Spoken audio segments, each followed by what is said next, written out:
How's it going, Martians? Welcome back to another report. In today's report, we're going to go over two articles. The first from the Daily Huddle titled, "One of Ripple's first multi-million-dollar investments abruptly shuts down."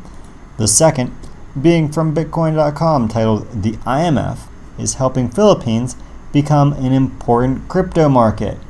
So, we're going to start off with the bad news first, and then we'll jump into the good news. So bad news, one of Ripple's first major investments just closed its doors for good.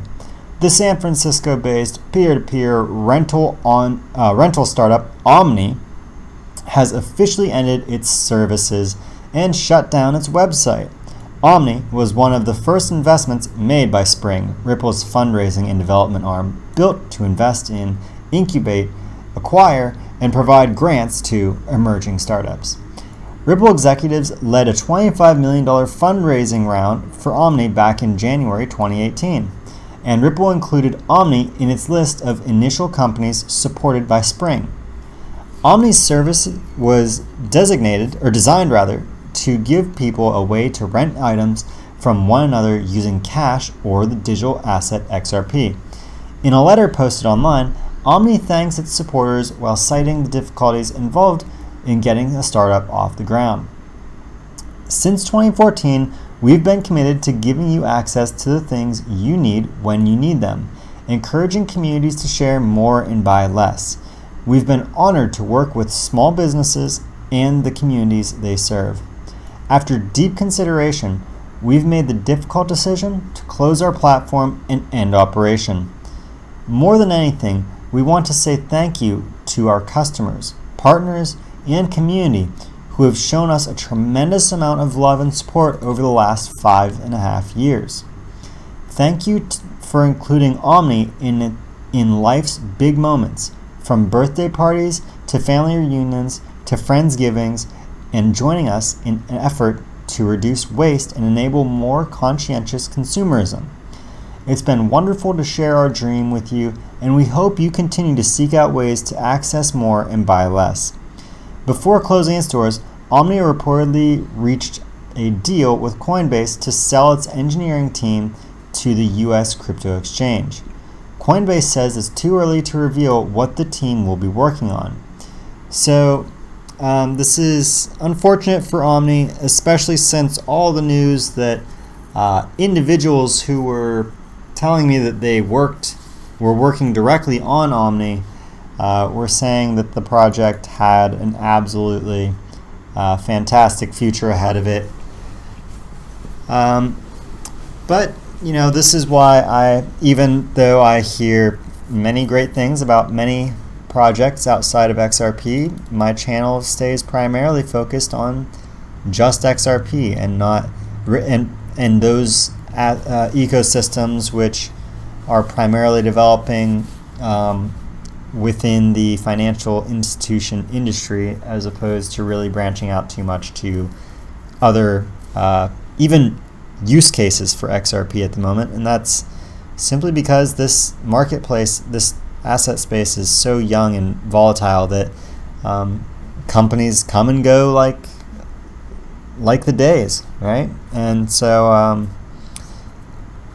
hopefully we will find out more about what actually happened with Omni, but for now, this is relatively breaking news. It just came out yesterday, just last night, and so we will I'll stay tuned, see if I can't dig up some more dirt on what happened with Omni. Maybe I'll reach out to the individuals who had originally tried to get me to promote Omni and see if they could give me further insight into what's going on here. But yeah, with that out of the way, let's jump into a little bit more optimistic and good news here from Bitcoin regarding the IMF.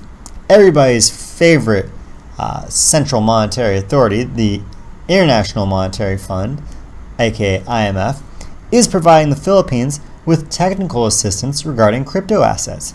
The IMF believes the country may become an important crypto market and has provided the Bangkok Central NG Filipinas with suggestions for the country's crypto regulations, including quarterly data collection from approved crypto exchanges.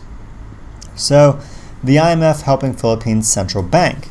The International Monetary Fund published a 34-page technical assistance report on the Philippines this week as part of its periodic consultation with country's regulators. The report and recommendations within it are based on an assessment the IMF staff conducted in July. The contents of the report constitute technical advice provided by the IMF staff to the authorities of the Philippines in response to their request for technical assistance, the report details. The IMF is also helping the Philippines Central Bank, the Bangko Sentral ng Filipinas, BSP, in several areas to improve the quality of monetary and financial statistics compiled by the central bank. At BSP request, the mission also delivered a lecture on the treatment of crypto assets in microeconomic statistics, based on the latest methodology released by the IMF Statistics Department, the organization detailed. So, emphasizing the growing number of crypto exchanges approved by the BSP, the IMF asserted, the Philippines may become an important market for crypto assets.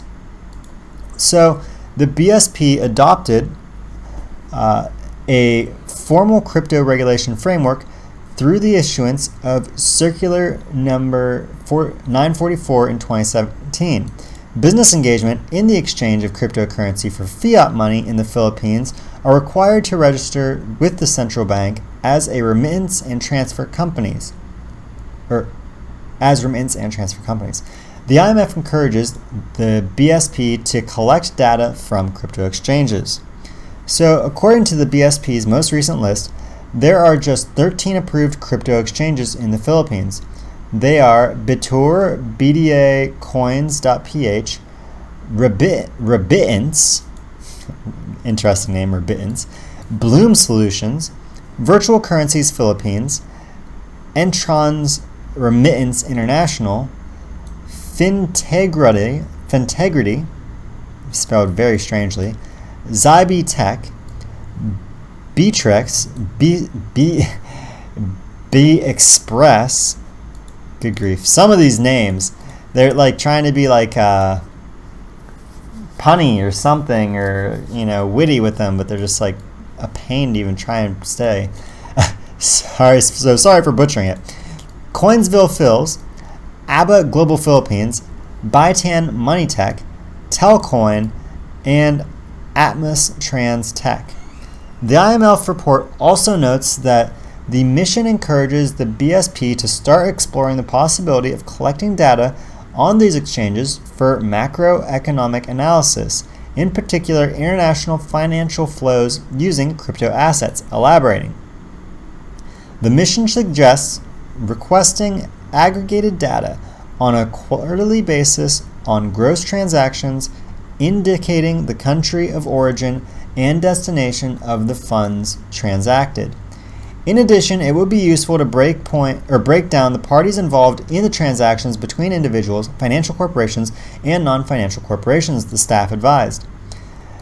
The suggestions by the IMF are similar to the recommendations by the Financial Action Task Force, FATF, on intergovernmental body responsibility for developing policies to combat money laundering. The FATF issued guidance on a risk-based approach to virtual assets and related services providers in June. It urges countries and obligates entities to design customer due diligence processes to meet both the FATF standards and national legal requirements. Its recommendations include identifying the customer and, where applicable, the customer's beneficial owner, and verifying the customer's identity on a risk basis and on the basis of reliable and independent information, data, or documentation to at least the extent required by the applicable legal or regulatory framework. So, what do you think of the IMF helping the Philippines shape its crypto policies? Do you think the Philippines is already an important crypto market? Let us know in the comment section below. Well, I won't let you know in your comment section below here, Bitcoin, but I think that this is fantastic. And seeing the IMF discuss digital assets, XRP, being used for remittances,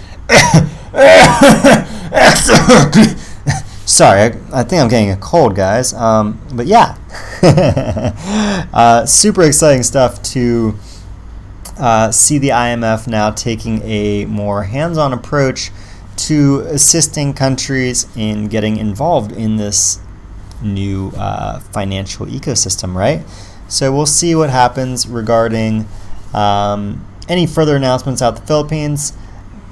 Strangely, it doesn't once mention XRP in this, but I definitely found this article through searching for Ripple, and it doesn't mention Ripple or XRP even once. So confused why this was recommended for Ripple, but it does make sense to anybody who's actually followed the spider web, as it were, of connections between financial institutions such as the IMF and Ripple, and the fact that Ripple has been working with a incredible number of central banks. I think we're over 40. I think it's around 40 to 50 central banks now, and so it's highly likely that this framework that the IMF is helping develop is largely, especially because of the fact that it's surrounding remittances, largely to help ensure Ripple is able to legally act within the Philippines. And so the regulations that the Philippines wants help with is ensuring that they are not going to cause undue strain or unnecessary strain on bringing this financial revolution to their shores via Ripple's services, right? But nonetheless, that's all I've got so far right now on this. Need to do a little bit more digging on it. Hopefully I'll find some more information, but as always, I hope you guys enjoyed the articles. If you did, please be sure to hit that like. If you're new to my channel and you made it through my whole video, be sure to hit that subscribe and ring that bell as well, so that you can be notified of all my newest videos. And I'll see all of you in my next video on Mars.